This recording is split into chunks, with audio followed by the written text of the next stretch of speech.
बहन जी, स्वागत आपका। बताइए कैसा रहा ये पूरा आयोजन, इसको लेकर बीजेपी भी बहुत प्रचार प्रसार कर रही है, अपोजिशन भेदभाव के आरोप लगा रहा है। देखिए, सबसे पहले तो ये धार्मिक आस्था से जुड़ा एक बहुत बड़ा कार्यक्रम था, क्योंकि राम और सीता माता की जो विवाह की पंचमी थी, उसके मौके पर देश के प्रधानमंत्री ने ध्वज आज आरोहण किया उसका, और पूरे देश को उसको समर्पित किया। और इसी के साथ राम मंदिर का जो निर्माण था वो पूरा माना जाए वो पूर्ण हो गया है। 5 साल लगभग ये कार्यक्रम चला, और राम मंदिर को लेकर तो देखिए 500 सालों से आंदोलन कहा जाता है कि चल रहा था, और बार बार ये बात आती थी कि राम मंदिर कब बनेगा। आज राम मंदिर बनकर तैयार हो गया और पूर्ण हो गया। तो आप ये कह सकते हैं कि भाजपा जिस अटल आडवाणी के जमाने से इस राम मंदिर आंदोलन को लेकर चली थी, जिसका वो सपना देखती थी, जिसके नाम पर पूरे देश में वो वोट मांगती थी, उस काम को मोदी और योगी ने मिलकर पूरा कर दिया है। कई पीढ़ियां गुजरी, काफी लंबा वक्त लगा, लेकिन लोगों की जो भावनाएं थी उनको सम्मान मिला है। बीजेपी का उत्थान भी राम मंदिर की वजह से ही हुआ था पूरे देश में, इसको भी लोग जानते हैं। और राम के सहारे दुनिया में, संसार में हर व्यक्ति जो हिंदू है, सनातन है, वो जीता है, क्योंकि वो राम को इच्छा शक्ति का प्रतीक मानता है। राम एक जीवन शैली है जो ये बताते हैं कि कठिन परिस्थितियों में त्याग कर कर भी साधारण मनुष्य कितना बड़ा बन सकता है। तो राम की कहानी जो हमको त्याग, तपस्या और ताकत देती है, और वो सिखाती है कि रिश्तों को निभाने की कला क्या होनी चाहिए। देखिए, बार बार बात आ रही ब्रजेश जी कि अवधेश प्रसाद को, विपक्ष के नेताओं को नहीं बुलाया गया। ये कोई क्षेत्र में किसी के यहाँ कार्यक्रम में शादी समारोह नहीं है कि बिना न्योता के भी विधायक जी, सांसद जी पहुंच जाते हैं। और अवधेश प्रसाद लाल टोपी लगाकर अगर उस कार्यक्रम में पहुंचते, वो आयोजन सरकार का भले है, लेकिन देश का जब सबसे बड़ा आदमी आ गया तो वहां पर विनय कटियार आए कि नहीं आए, कौन महंत आया कि नहीं आया, अवधेश प्रसाद आए कि इस पर कोई ध्यान नहीं देता है। क्योंकि प्रधानमंत्री और मुख्यमंत्री, संघ के चालक, सरसंघ चालक, सारे लोग वहां पर शीर्ष लोग आ गए, और जिनका संकल्प था वो अपने कार्यक्रम में विपक्ष के लोगों को वहां बुलाएंगे तो कोई ड्रामा हो जाए, वो लाल टोपी पहन के जाए अवधेश प्रसाद, वहां पर कोई नौटंकी फैला दें, कोई भरोसा नहीं है। और अवधेश प्रसाद चुनाव जीते हैं, बात सही है, लेकिन आज के बाद तो वो सबके लिए फ्री होगा। राजनीति में इतनी उच्च कोटि की शुचिता की उम्मीद करना, आदर्श की उम्मीद करना विपक्ष के नेताओं को, इसका देखिए ऐसा उदाहरण कम मिलता है। लेकिन आज राम मंदिर के निर्माण के पूर्ण होने से योगी आदित्यनाथ, जो राम मंदिर आंदोलन के समय युवा थे, इस आंदोलन में उन्होंने बढ़ चढ़कर हिस्सा लिया था, कई बार वो सांसद रहे, आज वो मुख्यमंत्री हैं 2 बार से, उनका भी एक संकल्प था, वो पूरा हुआ। हिंदुत्व का वो एक बहुत बड़ा चेहरा है, ब्रांड एम्बेसडर है। तो बीजेपी की नींव ही राम मंदिर पर रही है। अब ये अलग बात है कि मंदिर बनने में कई बार उनको ताना सहना पड़ा कि भाई मंदिर कब बनाओगे, तारीख कब बताओगे। ये तो कोर्ट ने उनकी राह आसान कर दी।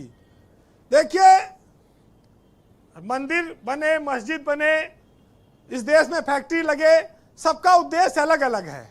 राम के मंदिर का उद्देश्य है कि आने वाली पीढ़ियों को चरित्र निर्माण की जानकारी मिले।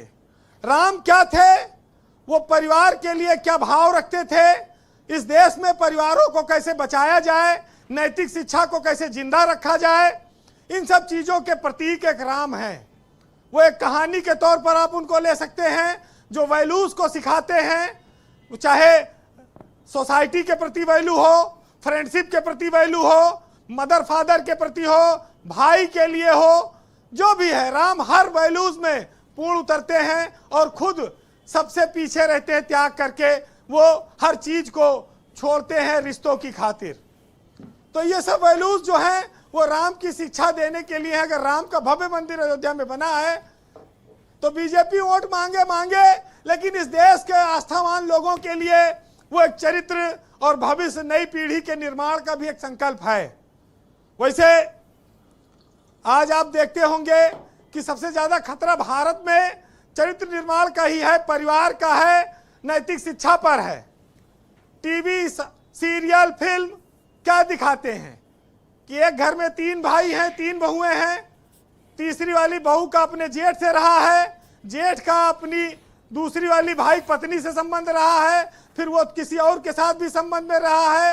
इस तरह के टीवी सीरियलों में तमाम सारी कहानियां दिखाई जाती हैं। हमारे देश में ऐसा कोई परिवार नहीं है, लेकिन फिर भी टीवी सीरियल और फिल्में ये चीजें दिखाती हैं। इन सब की कमी को, इन सब को खारिज करने के लिए ही राम के चरित्र को जानना आवश्यक है। जी वीरेंद्र जी, वैसे कंप्लीट करें। आज वीरेंद्र जी ने इतनी जानकारी आध्यात्म पे दे दी, मुझे लगता है कि बड़े बड़े साधु और संतों को भी इतना सामाजिक और इतना ज्ञान नहीं जो वीरेंद्र जी ने चंद मिनटों में लोगों को बता दिया। सहमत और रामराज वाले मुद्दे पे क्या शानदार तरीके से उन्होंने सहजता के साथ बात कही। वैसे बड़ी बड़ी कथाएं सुन के भी आप इतना ज्ञान नहीं प्राप्त कर सकते हैं।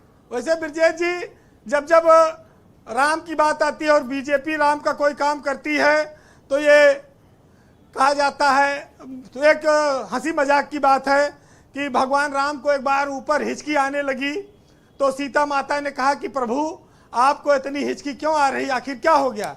तो भगवान ने कहा कि सीता, लगता है धरती पर मुझको बीजेपी वाले याद कर रहे हैं और चुनाव आज आ आपने गया है, इतना लगता बोल है। दिया है कि हीरो वाजपेयी सोच रहे हैं हम क्या बोलेंगे। वीरेंद्र जी लगता है कंक्लूड चुनाव आ करिए। गया है भारत में और बीजेपी वाले मुझे बहुत याद कर रहे हैं, अब मुझे जाना जी, पड़ेगा। conclude तो आप राम को जो है बहुत सारे रूपों में देख सकते हैं और राम इस देश में परिवार को बचाने का सबसे बड़ा नाम है। तो राम के संकल्प को लेकर अगर अयोध्या में भव्य मंदिर बना है तो उसका स्वागत होना चाहिए।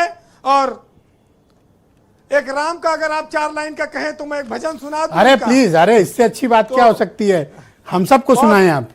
क्योंकि आज के कई हजार साल पहले राम ने सबरी के जूठे बेर खाकर यह संदेश दिया था कि हम छुआछूत को नहीं मानते हैं।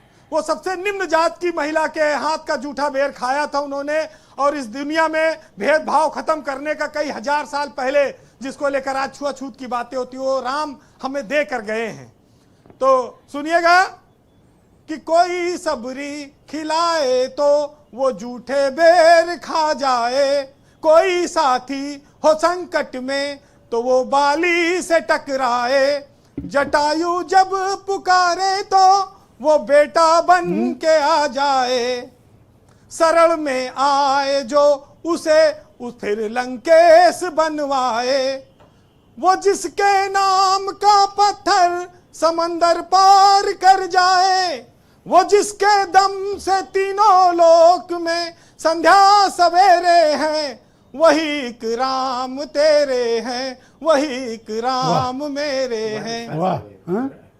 वीरेंद्र जी जैसा पत्रकार बनना भी बड़े हौसले की बात है। इतनी समझदारी, धार्मिक, सामाजिक, आध्यात्मिक ज्ञान, मैं तो कहता हूं कि सबको सीखना चाहिए वीरेंद्र जी से, जिस प्रकार का भाव रखते हैं और जितनी उन्होंने हाँ, कुछ कहना चाहिए। पीडीए की तो पूरी भावनाएं व्यक्त कर दी वीरेंद्र जी। अच्छा, और बीजेपी वाले कह रहे हैं हमारी भावनाएं व्यक्त कर दी। पीडीए की दरअसल भावना। एक आम हिंदुस्तानी की भावना का नाम वीरेंद्र सिंह है। बहुत शुक्रिया आपका यही वीरेंद्र जी, राम बहुत रास्ता। बहुत धन्यवाद हमारे साथ जुड़ने के लिए, बहुत शुक्रिया आपका। और आज तो विशेष धन्यवाद आपकी प्रस्तुति के लिए। तो बहनों भाई